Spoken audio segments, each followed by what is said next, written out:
Queridos amigos de Hora 60, las 3:30 de la tarde en San Isidro, hoy con nuestro informativo teológico La Fe Cristiana. Mi amigo Reino Buch, ¿cómo estamos, Mariano? Bien, muy bien. ¿Cómo va todo aquí por la radio? Bien, muy bien. Bien, excelente. Bueno, nosotros ya estamos en nuestro tercer programa. Me ha dicho Mariano que ya vamos a estar dentro de la grilla de YouTube, en un especial lugar, así que allí pueden ver una lista de distribución, ese es el nombre técnico, pueden ver los dos primeros programas si es que no lo han visto. El primero fue sobre la existencia de Dios, cómo comprobar, cómo se puede verificar la existencia de Dios utilizando la inteligencia, la razón. La existencia de Dios no es algo revelado, sino que el hombre a través de su razonamiento y con su pensamiento puede llegar a conocer que Dios existe. Ese fue el primer programa. El segundo, hablamos sobre la revelación que Dios hizo de sí mismo y sobre su plan de salvación. Contábamos que revelar quiere decir quitar el velo. Dios se manifiesta desde el primer momento de la creación y llega a su culmen con la venida de Jesucristo, la segunda persona de la Santísima Trinidad, el Verbo, la palabra hecha carne. Y hoy veremos en nuestro tercer programa qué consecuencia directa tiene la revelación. La revelación tiene como consecuencia la fe, porque justamente la fe es la respuesta del hombre a Dios que se revela, a Dios que se manifiesta. El acto de fe es esto, y el catecismo lo dice en su número 143, por la fe el hombre somete completamente su inteligencia y su voluntad, ¿no? Lo hace de un modo libre, porque Dios no quiere imponerse, Dios nos deja la libertad para que uno escoja, para que uno elija. Por eso el hombre elige a Dios libremente y en ese proceso Dios también interviene, ¿no? Porque Dios va ayudando al hombre a conocerlo, a aceptarlo, ¿no? La Sagrada Escritura nos dice que este asentimiento es una obediencia de la fe. Y en este sentido es verdad, el hombre cuando dice creo, acepta verdades que puede conocer con su inteligencia, pero muchas verdades que le superan absolutamente, ¿no? Que son los misterios, ¿no? Y los acepta porque justamente Dios los reveló, Como Dios no puede engañarse ni puede engañarnos, por eso lo acepta. Bueno, a modo de definición, y aquí trata muchos de los elementos de la fe, ¿no? Primero, es una virtud sobrenatural, una virtud, un hábito operativo sobrenatural, dado por Dios, no se puede alcanzar con la propia fuerza. Hay muchas virtudes que se pueden alcanzar con el esfuerzo, ¿no? La virtud de la puntualidad, la virtud de la laboriosidad, en fin, tantas virtudes. Pero la fe es una virtud sobrenatural, la da Dios. Las tres virtudes, por ejemplo, la fe, la esperanza y la caridad, tres virtudes teologales, las da Dios, no se pueden adquirir por el mero deseo. Entonces, es una virtud sobrenatural que capacita al hombre en su inteligencia, en su voluntad, en su deseo, en su corazón. ¿Para qué lo capacita? Y para asentir, para decir creo, asentir firmemente todo lo que Dios ha revelado. No por su evidencia intrínseca, o sea, no porque uno lo entienda, sino por la autoridad de Dios que revela. Mariano, contame, ¿se va entendiendo? Bien, se va entendiendo. Sí. Evidentemente, la humildad exige, la fe exige la humildad, ¿no? Porque el hombre, efectivamente, hay cosas que no puede entender. Pero, igual, vos me decías hace un ratito, ¿no? Hablando con una persona, yo prefiero arriesgar creyendo en la Biblia, ¿no? Me decías, ¿no? Que creyendo otra cosa, porque el hombre hace muchos actos de fe.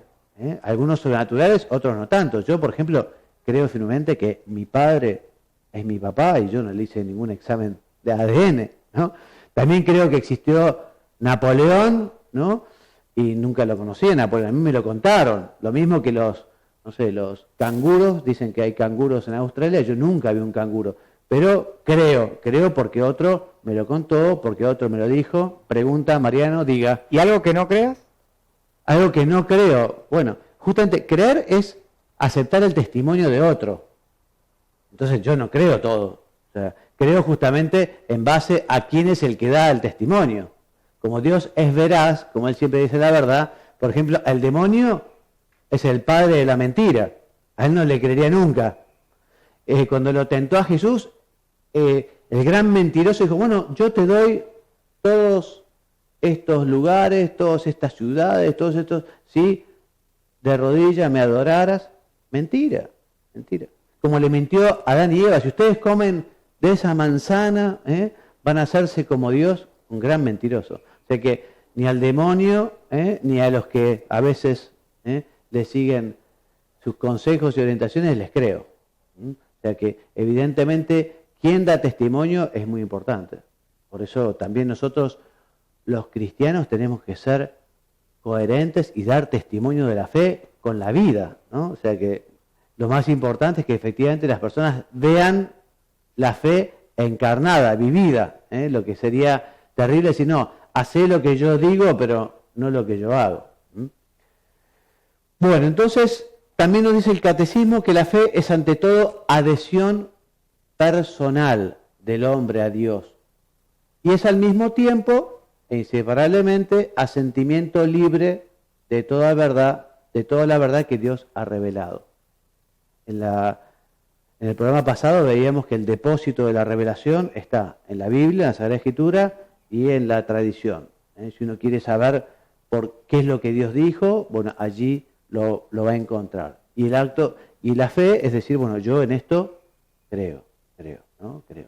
También la Iglesia, nosotros creemos en la Iglesia, ya lo vamos a decir un poco más adelante, ¿no? Porque la Iglesia, que es madre, ha recogido toda la revelación, en fin, todas las enseñanzas de Jesucristo y tiene justamente como misión llevar este mensaje a los hombres, ¿no? Pero vamos por parte. El número 2 se titula Características de la fe. Decíamos que en primer lugar la fe es un don de Dios, es una virtud sobrenatural infundida por Él, para dar la respuesta de la fe. Además, es necesaria la gracia. La otra vez te pregunté, Mariano, en fin, no te pregunté, pero te dije que era difícil, ¿qué es la gracia? Y decíamos que la gracia, ¿no?, es una ayuda divina que nos hace más santos, que nos hace más buenos, que nos hace más parecidos a Dios, ¿no? Entonces, por la gracia que recibimos en los sacramentos o en la oración, ¿no? Bueno, justamente es la gracia de Dios la que nos ayuda a ser hombres de fe. Por eso hay que pedirla para uno, Señor, auméntame la fe, o pedir para otros, Señor, dale la gracia para que crea, para que acepte, ¿no?, que tenga la suficiente humildad, la suficiente inteligencia, como para que justamente acepte lo que vos enseñás. Por eso no basta la razón, no basta la inteligencia solamente para abrazar la fe revelada, es necesario el don de la fe.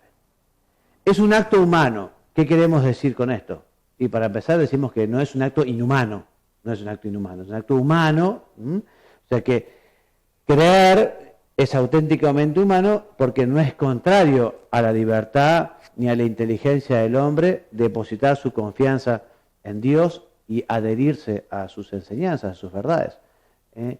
Es humano creer en otras personas. Ya te decía, nosotros hay muchísimas cosas que aceptamos por fe. Una fe humana, no sobrenatural, pero por fe humana aceptamos muchísimas verdades que otras personas nos dicen.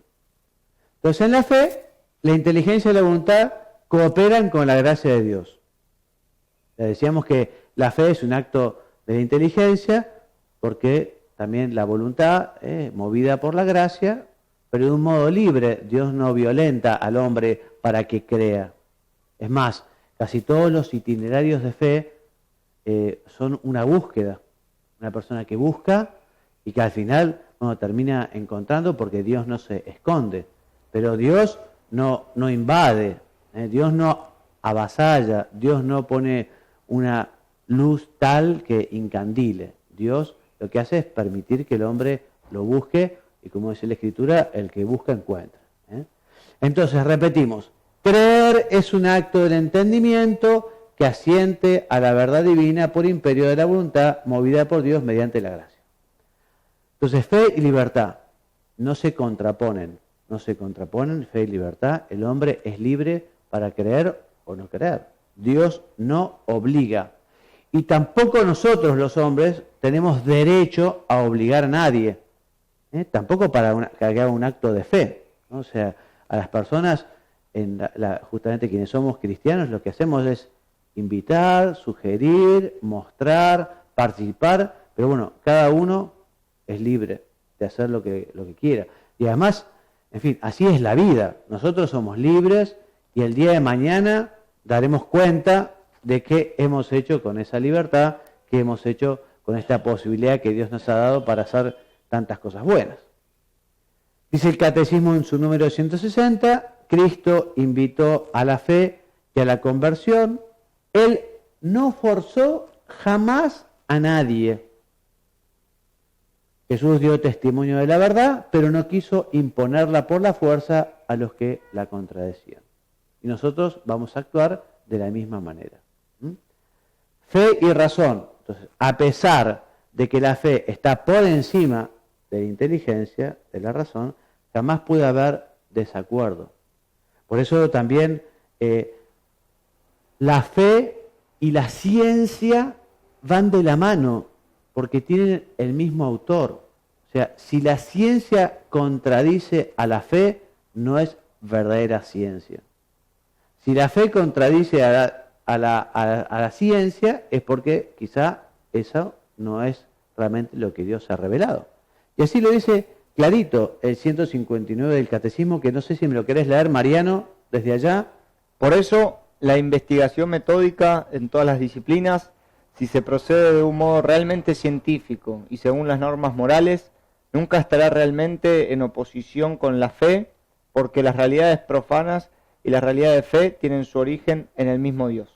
De que es la misma fuente, la fuente científica, por así decirlo, y la fe. Bueno, les decía, nosotros creemos en la Iglesia. O sea, creer también es un acto propio del fiel, en cuanto que es fiel, en cuanto que pertenece a la Iglesia, y el que cree asiente a esa verdad enseñada por la Iglesia que custodia el depósito de la revelación. Pregunta por allá, decime, Mariano. ¿Cómo hacemos con los que nos dicen que creen en Dios pero no en la Iglesia? Qué buena pregunta. Justamente aquí el Catecismo, ¿no?, dice, mira, nadie puede tener a Dios por padre si no tiene a la Iglesia por madre, ¿no? O sea, porque efectivamente la Iglesia existe por un querer divino. La Iglesia no existe por casualidad, ni fue una buena idea de San Pedro y los apóstoles. Jesucristo dijo, yo quiero que continúe este nuevo pueblo que tiene como misión llevar esta nueva alianza. O sea, la Iglesia existe por querer divino por Cristo. Es verdad que algunos dicen eso porque algunos cristianos no damos buen ejemplo, ¿no? O hay cristianos que dan un ejemplo pésimo. Lo que sí se podría decir, mira, yo no creo por fulano, por mengano o por algunos que dan mal ejemplo, pero si conocieran lo que la Iglesia enseña, lo aceptarían, porque lo que la Iglesia enseña...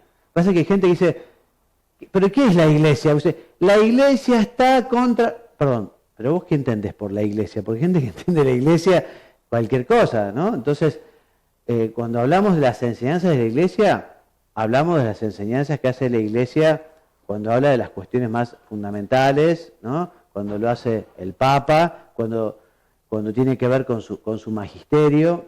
Entonces, muchas veces las personas dicen, yo no creo en la Iglesia, también por una gran ignorancia, porque no saben ni bien qué es la Iglesia, ni qué es lo que dice la Iglesia, ¿no? Porque lo que dice la Iglesia coincide con la Biblia 100%, ¿no? Bueno, la fe es necesaria para la salvación. Esto lo dice la Sagrada Escritura, por ejemplo, San Marcos, capítulo 16, el que creyere y fuere bautizado será salvo, mas el que no creyere será condenado. También la carta a los Hebreos, San Pablo dice, Sin la fe es imposible agradar a Dios. Entonces la gran pregunta, entonces los que no tienen fe no se salvan, los que no tienen fe se condenan. Gran pregunta. Léeme la respuesta que está en el número 16 de la Lumen Gentium del Concilio Vaticano II.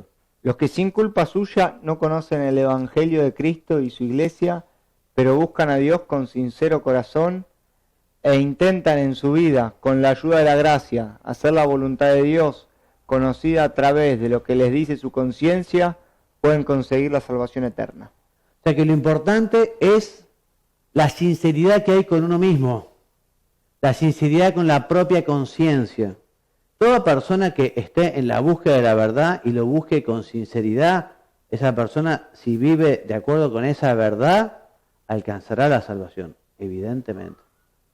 Quien no alcanzará la salvación es justamente el que quizá busque otras religiones porque le queda más cómodo, ¿no? O porque construye una religión a la medida de, digamos, de sus propias necesidades, ¿no? Entonces, evidentemente, por eso lo importante es que las personas realmente busquen la verdad y traten de encontrarla y vivir conforme a ella. Los motivos de credibilidad son motivos que Dios ha querido darnos para creer. En primer lugar, decimos que el motivo de creer no radica en el hecho de que estas verdades reveladas aparezcan como verdades inteligibles, comprensibles, ¿no? Pero, porque hay verdades que son sobrenaturales, que son misterios, que superan. Pero igual, Dios justamente ha querido darnos algunas pruebas que manifiestan que aquello es voluntad de Dios, que aquello, digamos, es de Dios. Estos motivos de credibilidad, dice que a causa de la autoridad de Dios mismo que las revela, que no puede engañarse ni puede engañarnos, entonces, en fin, yo acepto. Y estos motivos de credibilidad, ¿no? Vamos a ir directamente al grano, ¿no? El primer motivo de credibilidad es la revelación dada por Dios, la palabra de Dios, ¿no? Entonces, la palabra de Dios, ¿no? Es un hecho revelado, por ejemplo, la pasión, muerte y resurrección de Jesús.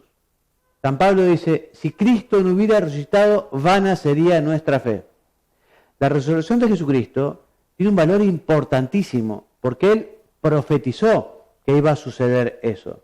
Entonces, si Cristo no hubiera resucitado, uno podría decir, bueno, si esto que prometió, que era tan importante, no lo cumplió, ¿por qué todo lo demás va a ser verdadero? ¿No? Y si hay algo de lo que hay muchísimas pruebas y se puede efectivamente comprobar, es la resurrección del Señor, que es muy importante para nosotros, la resurrección, es esencial, ¿no? También los milagros de Cristo. Vos me preguntabas si un motivo, los milagros eran una manera de ver si existía Dios, ¿no? Y yo te decía que sí, y que también es un motivo de credibilidad.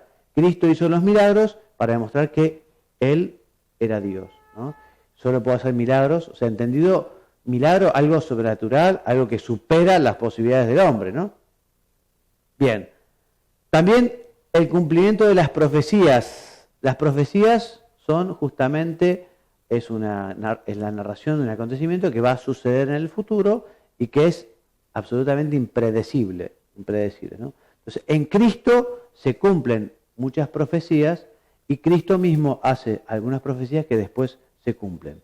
Bueno, esto nos va dando pautas de por qué hay que creer lo que Dios ha revelado, ¿no? Lo mismo, si uno estudiara la doctrina cristiana, supónganse ustedes que viniera un extraterrestre y dijera, bueno, voy a estudiar las corrientes de pensamiento humano que existen en el planeta Tierra, ¿no? Entonces estudia el Talmud, estudia lo que es la religión budista, estudia lo que dijo, no sé, Smith, por ejemplo, el de los, ¿cómo se llaman? Los testigos de Jehová, ¿no? Los del séptimo día. Séptimo día. Exactamente. Bueno, si un extraterrestre estudiara justamente la enseñanza de Jesucristo, la doctrina cristiana, tiene una belleza, una coherencia, una claridad, que es incomparable con cualquier otro pensamiento, con cualquier otro escrito. Por eso dice aquí el texto, quien medita atentamente las enseñanzas de Cristo puede descubrir en su profunda verdad, en su belleza y en su coherencia, una sabiduría que excede la capacidad humana de comprender y explicar lo que es Dios, lo que es el mundo, lo que es el hombre, su historia y su sentido trascendente. ¿Se entiende, Mariano, más o menos a dónde apuntamos? Sí. Con estos motivos de credibilidad, porque efectivamente esto ayuda, son caminos que ayudan a la persona a decir, bueno, razoná un poco, ¿no te parece que esto que nosotros creemos que es revelado, que está hecho por Dios, no está lo suficientemente apoyado con estas ideas, con los milagros, etcétera, etcétera? Podemos decir que es lógico. Tiene una gran lógica, exactamente, una gran lógica, ¿no? Bueno, y también lo que es la propagación y la santidad de la Iglesia misma, ¿no? Como institución, ¿no? Una institución santa, pero que acoge un montón de pecadores y desastres como somos muchos de nosotros, ¿no? Bueno, pero la Iglesia, con todos estos desastres que somos nosotros, sin embargo, ha ido avanzando, ha ido llegando, ha llenado los corazones de tanto amor a tanta gente, ha generado tantos santos, gente que ha entregado su vida dando testimonio de las enseñanzas del Señor, en fin. Por eso estos motivos de credibilidad no solo ayudan a quien no tiene fe para poder superar los prejuicios, sino que también ayuda al que tiene fe, porque lo confirma en la fe. Bueno, el conocimiento de fe. Entonces decíamos que la fe es conocimiento. Es conocimiento, nos hace conocer verdades naturales y sobrenaturales. Y esta aparente oscuridad que experimenta el creyente es fruto justamente de la limitación de la inteligencia humana. Eso por un lado.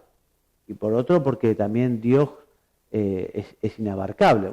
O sea, son distintas caras de la misma moneda. Tenemos una inteligencia limitada y por otro lado Dios es inconmensurable, inabarcable, imposible de llegar a comprender. Imagínate si entendiéramos a Dios, si Dios cupiera en nuestra inteligencia, sería un Dios diminuto, realmente, ¿no?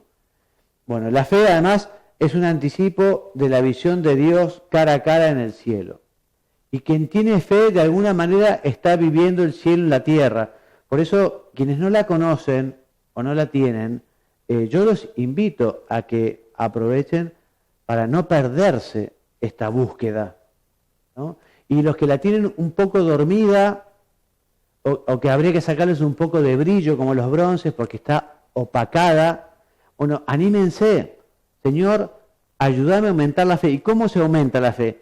Y se aumenta la fe pidiéndosela al Señor, acercándose al bendito sacramento de la confesión, que también nos da una limpiada bárbara, una limpieza espectacular, acercándose a la Eucaristía, en fin, claro, entonces así uno refuerza la fe, ¿no?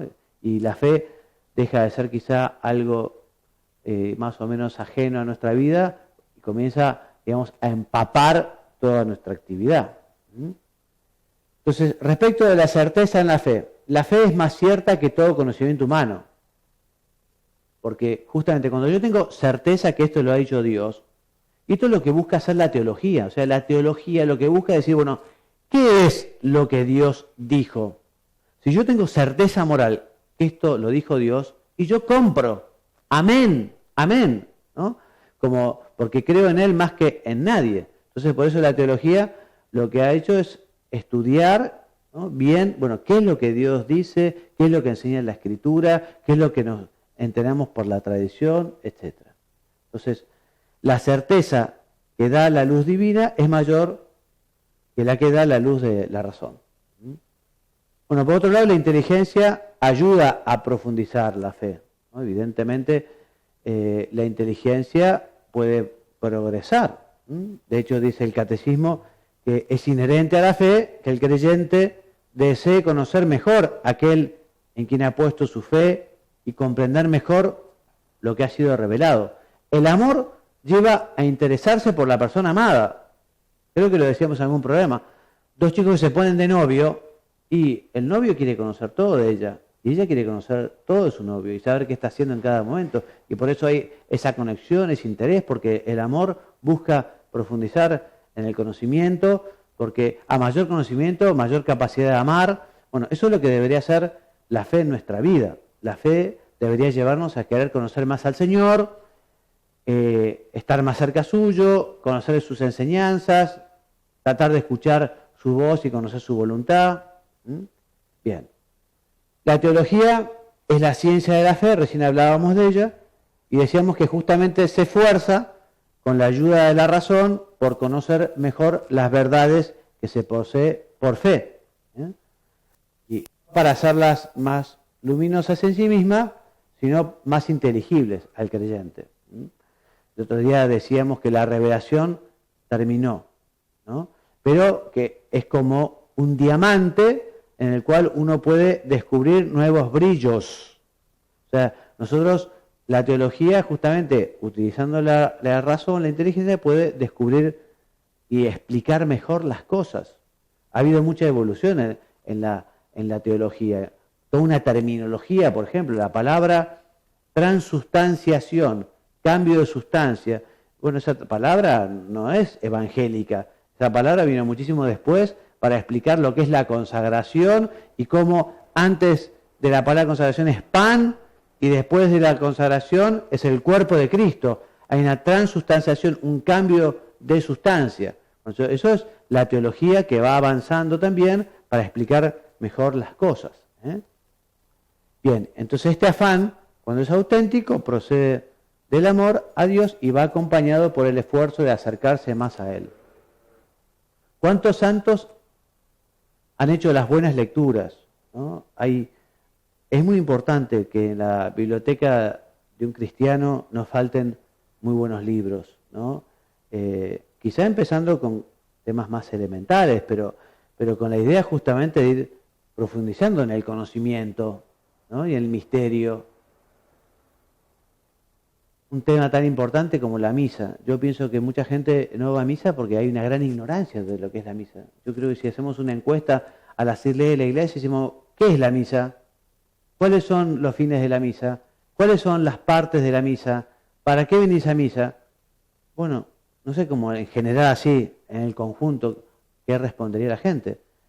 Pero lo lógico sería que uno dice, bueno, voy a leerme un librito, un folleto, para conocer mejor la misa, para aprovecharla mejor, sabiendo que es una catarata enorme de gracia a la que yo me puedo acercar con un vasito o con un tanque de 200 litros o un camión cisterna, ¿no? Entonces, el conocimiento ayuda a que uno aproveche mejor las cosas.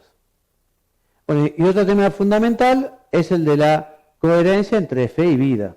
O sea que toda la vida del cristiano debe ser manifestación de su fe.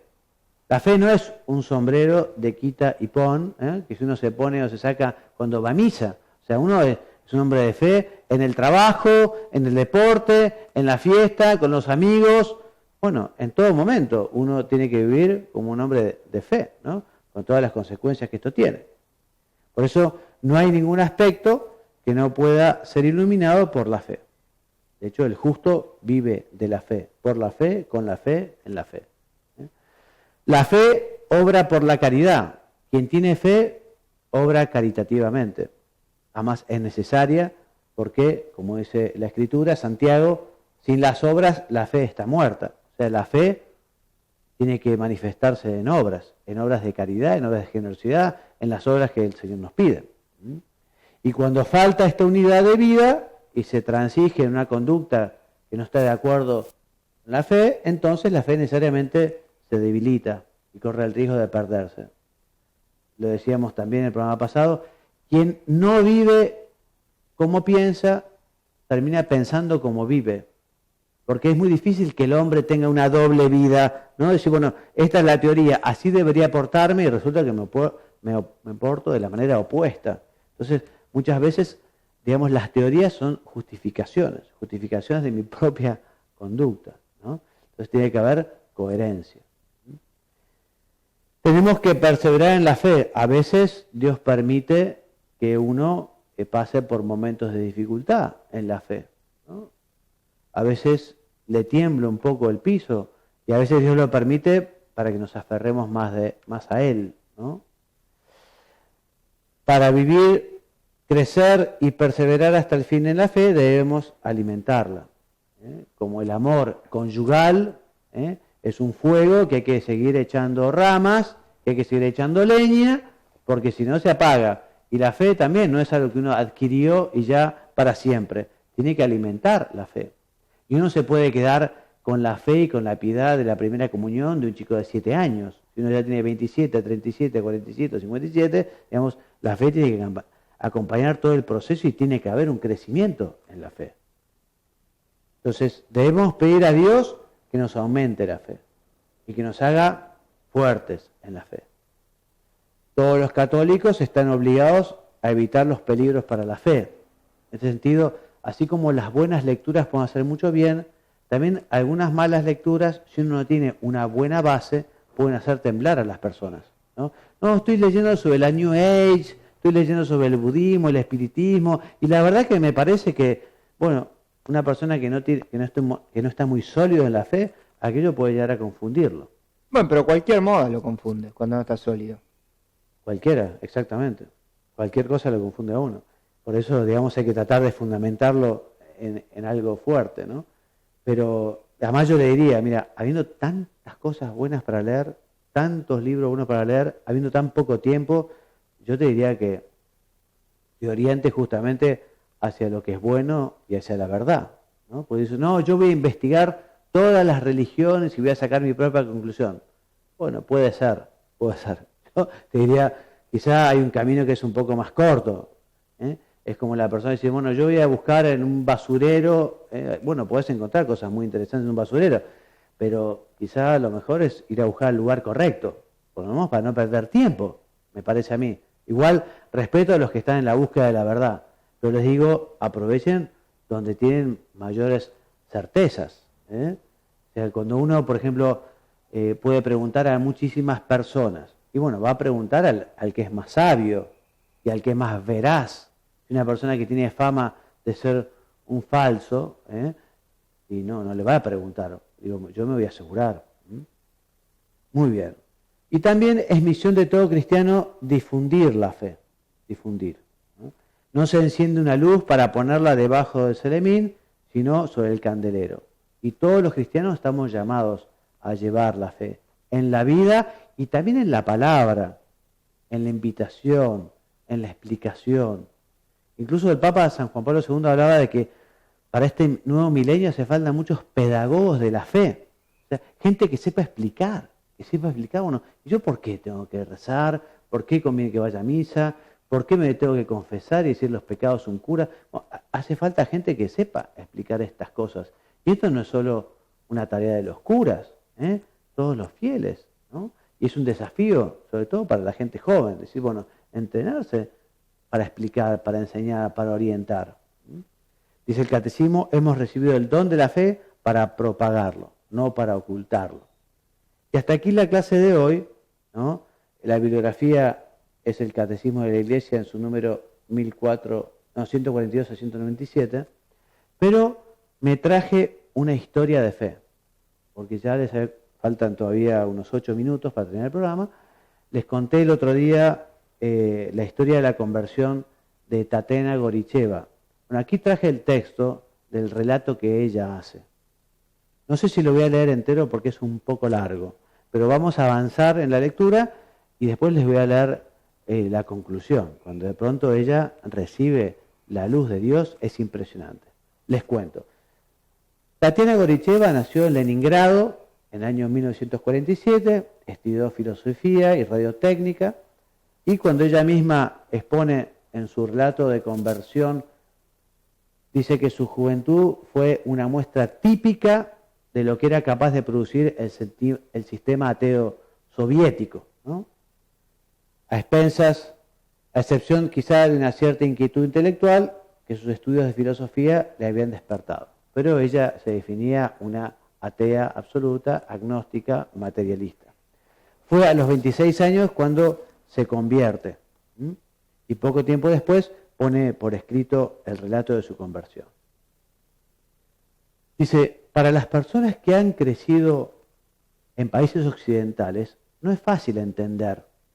Han nacido en un mundo de tradiciones y normas, aunque ya no puedan considerarse totalmente estables. Esas personas han podido desarrollarse de una manera, entre comillas, normal, leyendo los libros que han querido, eligiendo sus amigos y haciendo la carrera que han preferido. Han podido viajar a un país o han podido retirarse del mundo para cuidar amorosamente a su familia, para encerrarse en un monasterio o dedicarse a la ciencia, eligiendo para ello el mejor lugar. Yo, dice Tatiana Goricheva, he nacido, por el contrario, en un país en que los valores de la cultura, religión y moral fueron arrancados de raíz de manera intencional y con éxito. Yo no vengo de ninguna parte ni voy a ningún lugar. Carezco de raíces y he tenido que caminar hacia un futuro vacío y absurdo. Y ella comienza a contar cómo odiaba todo y a todos, ¿no? Cuando era adolescente, una amiga mía se quitó la vida a los 15 años porque no pudo soportar lo que lo rodeaba. Dejó una nota que decía, soy una persona muy mala. Cuando era una criatura de corazón extraordinariamente puro, que no sufría la mentira y que jamás pudo mentirse a sí misma. Aquella muchacha se quitó la vida al descubrir que no vivía como hubiera debido hacerlo y porque de alguna manera tenía que romper el vacío que le rodeaba y encontrar la luz. Pero no encontró el verdadero camino. Hoy, 20 años después de su muerte, yo puedo expresar lo mismo en un lenguaje cristiano. Mi amiga había descubierto su condición pecadora, había descubierto una verdad fundamental, a saber que el hombre es débil e imperfecto, pero no alcanzó a conocer la otra verdad, aún más importante, que Dios puede salvar al hombre, arrancarlo de su condición de caído y sacarlo de las tinieblas impenetrables. De esa esperanza nadie le había hablado y murió oprimida por la desesperación. Bueno, y ella, acá Tatiana Goricheva, comienza a contar cómo su juventud fue bastante terrible, ¿no? Dice, yo vivía como una pequeña bestia acorralada y furiosa, tenía un gran orgullo. Ella, como era muy valiosa intelectualmente, se decidió ser la mejor, ¿no? Y dice, desde mi infancia odié todo lo que me rodeaba, odiaba a las personas con sus minúsculas preocupaciones y angustias, más aún me repugnaban, odiaba a mis padres, que en nada se diferenciaban de todos los demás y que se habían convertido en mis progenitores por pura casualidad. Sí, yo enloquecía de rabia al pensar que sin deseo alguno de mi parte y de modo totalmente absurdo me habían traído al mundo. Odiaba hasta la naturaleza en su ritmo eternamente repetido y aburrido, verano, otoño, invierno, en fin. Y esta mujer, siendo joven, empezó a entrar en una absoluta soledad, ¿no? Empezó a llevar una vida sin freno. Por un lado estaba con intelectuales, departiendo, digamos, temas de profundidad. Por otro lado estaba tomando alcohol hasta perder el conocimiento, ¿no? Con un sentimiento así de frustración absoluta, ¿no? Esto es lo que va contando. Si bien dice, he sabido que mi generación de muchísimos seguidores de Nietzsche, a Nietzsche lo leí cuando tenía 19 años, mientras que el Evangelio solo lo leía a los 26, lo leí yo.